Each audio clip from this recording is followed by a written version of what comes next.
Now, I'm going to walk you through one of the most talked about encounters on American television, a face-to-face between Caroline Leavitt, young, fast-rising, unapologetically conservative, and Ellen DeGeneres, a household name who turned kindness and comedy into daytime ritual. You'll hear how the invitation arrived, how the room felt, how the questions landed, and why a studio audience that came to laugh found itself holding its breath. Let's begin. It began with an email that didn't blink. No exclamation marks, no sugar. Subject: segment: Generation Divide in American Politics. The body was spare, logistical, and strangely formal. Arrival window, green room time, wardrobe notes, run of show.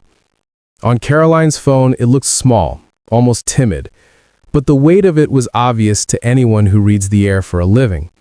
Her team sat around a narrow table in their DC office, coffee cooling fast, every screen bright with tabs no one scrolled. Someone broke the quiet by joking that it might be a velvet ambush.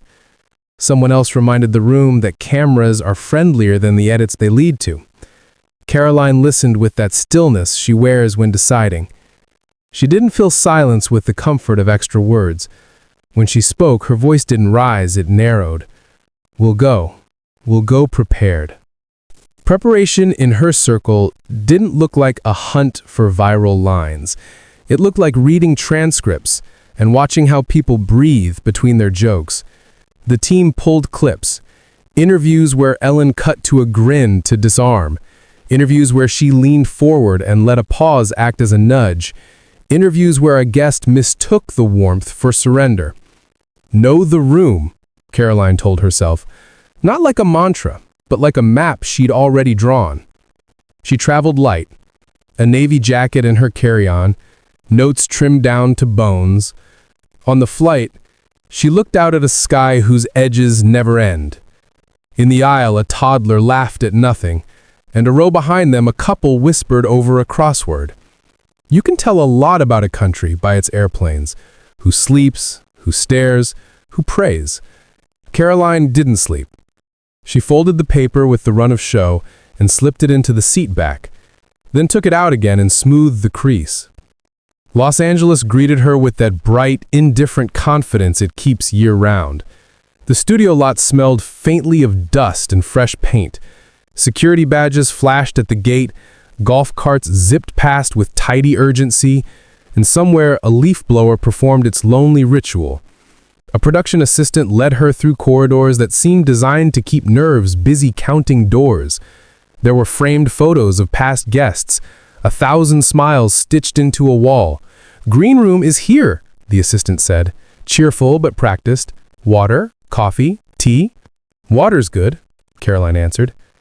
She placed her phone face down on the table and looked at the little universe they had set. A couch, a mirror ringed with friendly bulbs, a bowl of fruit with apples that looked better than they'd taste. She could hear the distant laughter, a rehearsal laugh, thinner than the real thing, and felt the floor carry a low hum. A show is never just talk. It is electricity trained into shape. Wardrobe suggested lightening the palette. Television loves a Wednesday blue or a warm gray. It softens, someone said kindly. Caroline smiled. I'm fine. She wasn't performing defiance. She was declining camouflage. In the mirror, she touched the small cross at her neck, not to display it, not to hide it, just to notice its coolness and remember the weight isn't the metal, but the meaning. She checked one card, then set the cards aside. Memory is steadier than paper when lights get hot. Across the building, Ellen reviewed cards too, flipping them with that dancer's grace that never left her hands. She was, in all the ways that matter to millions, the same. Quick, bright, attuned to where the next laugh might be hiding. But she was also a host who understands heat, who can take a room from simmer to boil and back again with the tilt of a sentence. We'll start light, then pivot. Ellen nodded. There was no malice in the plan. There was craft. She had learned over years how to turn conversation into an arc you could hum on the drive home. Moments before the walk to stage, the hallway narrowed, as they always do in television. Floors are polished so the air feels slippery. Time shrinks to the length of a breath.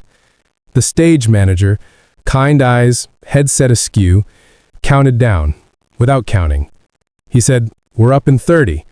You'll take your cue at the second beat after your name." Caroline stood, not to shake out the jitters, but to greet the threshold. You can respect a room and still refuse to let it name you. She pressed her palms together once, as if to close a book, then opened the door. The sound came first, a practiced joy that television teaches you to trust. Audience applause is communal permission, permission to feel, to laugh, to choose sides without saying so. The lights followed, white with the slightest hint of blue, and the stage became the whole world. Ellen turned with her signature welcome, the cameras obeyed their choreography, the band hit a chord like a smile. "Please welcome Caroline Leavitt." The camera found her at the edge, then she was walking into the geometry of the show, into the couch where 1,000 interviews had landed safely. She sat, posture easy, eyes alert. Ellen's grin was generous and knowing. The opening thank yous were exchanged, the ritual jokes about travel and traffic paid their toll, and a softness stretched between them like a bridge that might hold. "Caroline," Ellen said, card in hand, tone bright enough to be friendly, sharp enough to be curious, "you've become kind of a lightning rod. Young, ambitious, loud world around you. How are you sleeping these days?" Polite laughter. It's a harmless question on its face. It's also a test of balance. "Like I worked," Caroline answered, letting the smile reach her eyes, "and like I'll work tomorrow. It helps." Ellen chuckled, approving the parry. Somewhere in the second row, a woman adjusted her scarf and leaned forward. In the back, a man who came with a friend folded his arms, not closed, just attentive. People arrive in rooms with their own weather. The early minutes moved in the choreography that keeps television alive. Banter, a quick pivot to a headline, a clip the audience can clap for. But then Ellen's foot tapped an invisible pedal, and the room's pulse changed by one beat. "Let's talk about something I know you care about," she said, voice softening. "What does the word country mean to you when half the people watching you hear it as a fight, and the other half hear it as home?" It was genuinely an excellent question. It asked the guest to choose the road or the river. "Both," Caroline said quickly, but not to dodge. "A country is a fight about what home should be. If we stop fighting, we stop fixing, but I don't think we're enemies. If we were, this would be a different show." Ellen nodded, point scored, and slid the card to the next note. The audience noise, once a blanket, now became a fabric you could see through. You could make out faces, the concentration in the corners, the steady cam operator whose feet do a slow, careful dance to keep everyone where the lens expects. The questions tightened. The first laugh arrived late and left early. Not hostile, just changed. Backstage, a monitor glowed with the feed and a young staffer mouthed the questions silently, like singing along to a song he didn't know he knew. Another producer checked timestamps. You can choreograph a talk show, you cannot choreograph a moment when two people decide to mean it. That precisely is when rooms lean in. "Can I ask you something blunt?" she said, smiling before the edge appeared. "You speak about values with conviction, and I respect conviction. But do you ever worry that conviction turns into a costume? That you might be reading lines you didn't write?" Lighter laughter. Nervous, honest. Caroline didn't look away. "I worry about everything that turns into a costume. Kindness can be a costume. So can comedy. So can outrage. The way I work is simple. If I can defend it without the crowd, I'll say it with the crowd. Silence isn't empty. It's a room deciding what it heard. The quiet that followed wasn't heavy. It was awake. Ellen adjusted in her chair, the way athletes reset their stance. "Fair," she said. "Let's put the crowd aside for a second and try a different kind of question." The camera cut wider, the band's leader glanced at their cue sheet.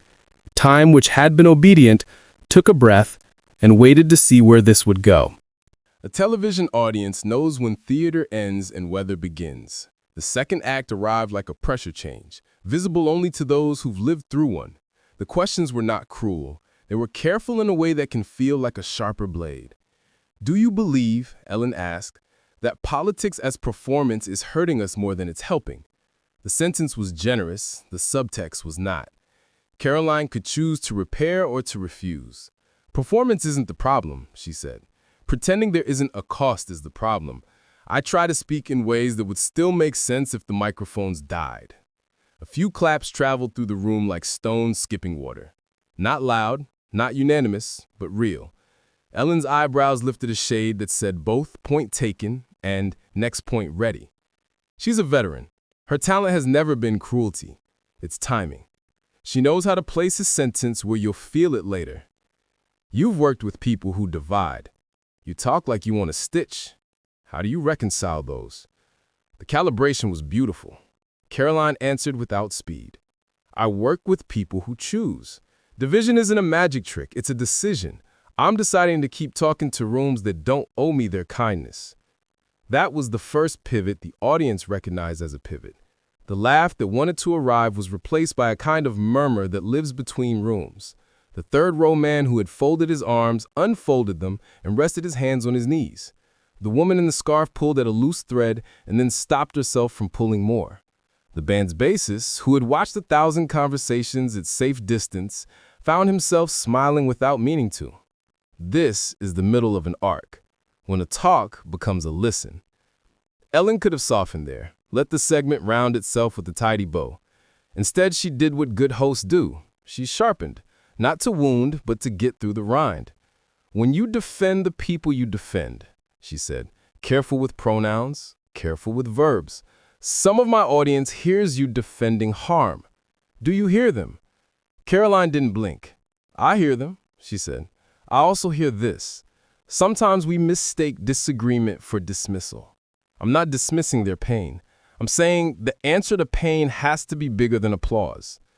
The control room watched the decibel meter flatten. No laugh, no gasp, just that odd, strong quiet that's half discomfort, half respect. A producer whispered, "We're in a moment." Another checked the time. Daytime television is a machine that eats minutes and turns them into safety. Moments are expensive. Moments also make shows matter. Ellen leaned back a notch. The card in her hand became irrelevant.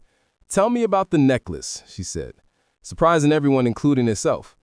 "You touch it when you think. I've seen you do it 3 times. The camera obeyed with a slow, generous close. The cross, small, ordinary, not heroic, caught the light. Caroline laughed once, not derisive, not defensive, just small and human. "It's a habit," she said. "It reminds me that the thing I believe is older than the room I'm in. Also, that I'm not the author of anyone else's soul." No one applauded. It would have been the wrong instrument. Instead, the audience brought their chins a centimeter down, the universal sign for "go on." Ellen, to her credit, did not snatch at the sentiment or try to make the room cute again. She let the answer hang in the way artists let paint run a little before deciding what to do with the drip. When she spoke, the sentence was gentler.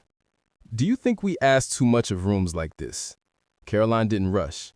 "I think we ask rooms to fix what homes and hearts are supposed to fix. But rooms like this can help us practice how not to run." There are points on a stage where light bends differently. The floor tape that marks where a guest should sit is placed to flatter, to keep shadows kind, to let the lens see both person and posture. Caroline shifted a fraction to the left, not to command the shot, but because sitting squarely sometimes feels like telling the truth with your spine. "You don't run," Ellen said. It wasn't a question. "I'm here, aren't I?" Caroline answered, and the studio's laughter, small, grateful, came as relief. But television is not church, and it's not court. It's television, which is to say it wants a turn. It wants a headline. It wants to leave you different than it found you. The host's instinct, honed over years, told Ellen that a soft landing would not be honest. Her eyes narrowed in concentration, not anger. "Let's try this," she said, and folded the card in half. "If you had to speak to someone at home who hears your voice and feels afraid, what would you say to make them less afraid?" It was a sincere question, which is precisely why it was difficult. Sincere questions ask you to step out from behind flags and slogans and stand where there was only the person and the hour. Caroline's answer was quieter than the show was used to. "I'd say I don't want you to be afraid, and I don't think you're my enemy. I'd say I won't ask you to hide what you believe to make me more comfortable, and I won't hide what I believe to make you applaud. I'd say I'll keep coming to rules like this because I think people who disagree should keep meeting. That's the work." She stopped, and for a few seconds, everyone remembered what breath is for. Backstage, a production assistant whispered, "We're trending," a reflex born of the age we live in, and another said, "Shh." The thing on the monitor wasn't a metric, it was a conversation. The director cut to a shot that showed both faces at once. Two Americans who are also two careers, two instincts of speech, held in a frame you could pause and show to someone 10 years from now. "May I disagree with one thing?" Ellen asked. And it was the best sentence she could have chosen. "Of course," Caroline said. And it was the best reply she could have given. "I think sometimes," Ellen went on, "we protect the idea of conviction so fiercely that we forget what it's like to change our minds out loud." The audience hummed agreement, a tender sound. "That's fair," Caroline said. "But there's another side. Some of us have changed our minds out loud and we're told that changing was the sin. We can't punish each other for learning." The show could have ended there, and no one would have felt cheated. But rooms are alive, and this one wasn't done. A voice from somewhere in the audience, calm, older, said, "Thank you." And it wasn't clear to whom. The host smiled and let it be. The band leader, almost under his breath, said, "Man," like a punctuation mark. The stage manager lifted 3 fingers, then 2, then 1. They went to break not with a laugh, not with a handoff to a dancing bit, but a long, careful shot of faces that remembered they were faces. Commercials are where daytime television catches its breath. In those 90 seconds, the world bounces back to its normal size and you are asked to care about detergents and cars and things that don't ask you to vote. In the dim, the host and guests often lean in for the human part. "You good? Yeah, you?" And then the lights warm up again, and America returns to the room it left. When the show came back, the applause was gentle, like patting a friend's shoulder after a hard conversation.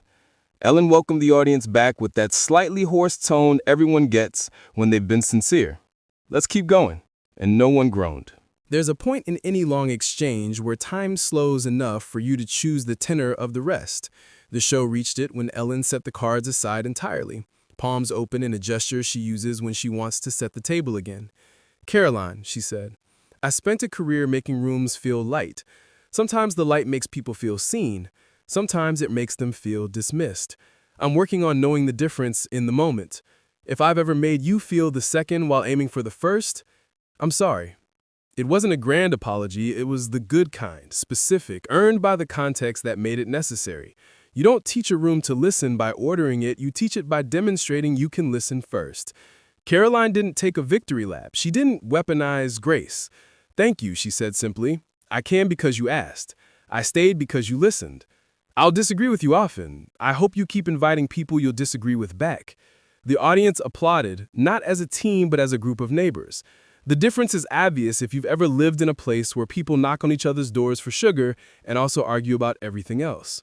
The writer in Ellen, the one who loves a well-turned line more than a neatly tied bow, found a question that would give the conversation a spine to remember. One sentence to your supporters, one to mine. Go. Caroline grinned at the constraint. "To mine," she said, "don't confuse victory with virtue. Keep your hands open." A low, approving sound. "To yours," she continued, turning to Ellen with that head tilt you give a person you're not trying to impress, "don't confuse disagreement with danger. Keep your door open." Ellen nodded, impressed, and returned the favor. "To mine," she said, looking out over the crowd, "remember that kindness isn't correctness. It's a way to stay at the table." They laughed, they understood. "To yours," she added, looking back at her guest, "remember that laughter isn't dismissal. It's a way to breathe so we can keep going." You could feel the relief wind its way through the seats. People like to be spoken to as if they are capable of the very thing they wish other people would do. The floor manager gave the 2-minute signal. In television, 2 minutes is both forever and not nearly enough. Ellen thanked the audience, thanked the band, thanked her guest, and then chose to land on a story. Her old trick, the good trick. When I started, she said, I was told that the safest way to keep a crowd was to keep them laughing so they never had time to think about whether they agreed with you. Today, you all thought, and you stayed. That feels like progress to me. Progress is not fireworks, it's the sound of a room unclenching. The show ended with music, but even the music felt like it had learned something. Less jingle, more refrain. As the cameras powered down and the applause found its natural end, Ellen reached out first. They shook hands, and then, in that way people do when a hand isn't enough to say what a sentence would spoil, they stepped into a brief hug. Backstage, a producer wiped an eye they blamed on the air conditioning and said, "Good television," which is the industry's way of saying, good for us, and sometimes, good for everyone else too. The corridors after a show are always cooler, as if the building exhaled. A young staffer who had spent the hour ferrying messages between the control room and the floor paused and said to no one in particular, "That felt different." In the green room, someone had lined up water bottles into a neat little army. Now they looked like a troop ready to stand down. Caroline sat, took a sip, and placed her glass on a coaster that said, "Be kind." She smiled at the coaster, not unkindly. Her phone had learned new tricks while she was away, messages stacked, icons read with urgency, that peculiar buzz that means the internet has assigned you a role in a story it wants to tell itself. She didn't open anything, not yet. Ellen lingered on stage longer than usual, running her palm over the back of the couch as if it were a familiar dog. She spoke with the band, traded a joke that wasn't meant to travel, and then took the side stairs down into the seams of the building. In her dressing room, the flowers were too fragrant. She cracked the window an inch. There's a Chicago poet who wrote that the way we speak to each other is the way we remember each other. She thought of that line as she looked at the mirror where people come to edit themselves. Then, she did what she knows to do when the day's job is to be host and human. She sat and let the quiet catch up. News shows like to monogram moments into narratives. That night, a panel somewhere tried to choose who won, as if the object of the hour had been the pin a tail on a donkey made of ratings. Somewhere else, a feed spliced together sentences out of order to produce a heat that hadn't been in the room. But across town, a woman who had watched the show while making dinner texted her sister, "Hey, that was nicer than I expected." And her sister, who had missed the broadcast, wrote back, "Send me the link," and later, "Thanks." In a coffee shop the next morning, a man in a baseball cap and a woman in scrubs disagreed about what had been said, but not about how it had been said, and that was not nothing. Caroline flew back east on a red-eye, the cabin lights dimmed to a softness that makes strangers share confidences at 37,000 feet. The man in 14C snored with his mouth open, a baby cried once, and then, mercifully, forgot why. She touched the cross again, not to center herself, but to bookend a day. In her inbox, her team had already drafted 3 versions of a statement, 2 versions of a clip package, and a list of outlets making noise. She replied to none of it yet, not because she didn't care, but because quiet is not a luxury. It's an instrument, and you should choose when to play it. Ellen woke up to messages from friends who don't watch daytime television but had found their way to the clip. Some praised, some pushed, none cruel. She responded with the quickness of a person grateful for a vocabulary of honest friends. "Thank you for watching," she wrote more than once. "What did I miss is a brave question in any career. It's braver in a career built on telling the room what it needs next." She made a note she'd maybe never share. Ask better questions that let people say the truest thing they can without making the audience choose a team. Then she headed to work because television happens again, always again. There is a habit in our time of pretending that if a moment doesn't change everything, it changed nothing. But most of what saves us is cumulative. One conversation helps 2 more make sense. One refusal to flinch gives another person the nerve to try. A talk show learned for an hour how to keep talking when the jokes ran out. A young political actor learned how to be direct without being a weapon and how to accept an olive branch without mistaking it for surrender. An audience learned that applause is not the only way to participate. Sometimes you bring your hands together in your lap and you let a sentence arrive without asking it to dance. Weeks later, when the clip had settled into the sediment of collective memory and the next argument had auditioned for our attention, someone sent Caroline a photo. A classroom where a teacher had paused a lesson to play 2 minutes of the exchange. The whiteboard read, "How do we listen to people who don't share our instincts?" Below that, in a student's handwriting, by not making the table smaller. In another city, a comedy writer who had once felt trapped by the demand to soften everything wrote a joke that told the truth without using a stranger as a prop. In a church basement, two volunteers carrying folding chairs talked about how rare it felt to watch two public people resist the sugar high of a perfect takedown. Television is not a courtroom, and it's not a church. It's a room with lights and a clock that, if you let it, can practice something the rest of us forget we're allowed to do. Maybe that's why the minute that stayed wasn't a zinger or a headline. It was simpler. The image of two people on a couch, one asking better, one answering straighter, and an audience remembering how to sit with that. If you ask the floor manager what he remembers, he'll tell you the timing, the way the break hit just right, the way the band found the key. If you ask the camera operator, she'll tell you the eyes, how they didn't dart for rescue, how they stayed. And if you ask someone who watched from a kitchen stirring a pot they forgot to taste, they'll tell you it felt like the first time in a long time they'd been invited to think with the show rather than be told what to feel by one. We are a country of rooms. Bars and basements, classrooms and courtrooms, churches and clubs, living rooms and break rooms arranged like small democracies with their own rules. Some nights, a room remembers that it can be braver than its habits. On one of those nights, Caroline Leavitt walked into one, Ellen DeGeneres welcomed her into it, and, just for long enough to leave a mark, the cameras did the most honorable thing cameras can do. They watched two people try. And that's the story I promised to share with you at the start. Not a victory to tally, not a villain to boo, just a conversation turned carefully toward the harder work of being a nation. If you were listening closely, you heard 3 lines that don't belong to a party. Keep your hands open. Keep your door open. Keep the table from getting smaller. The rest is detail. The rest is what we do tomorrow when the lights are off and the room is ours.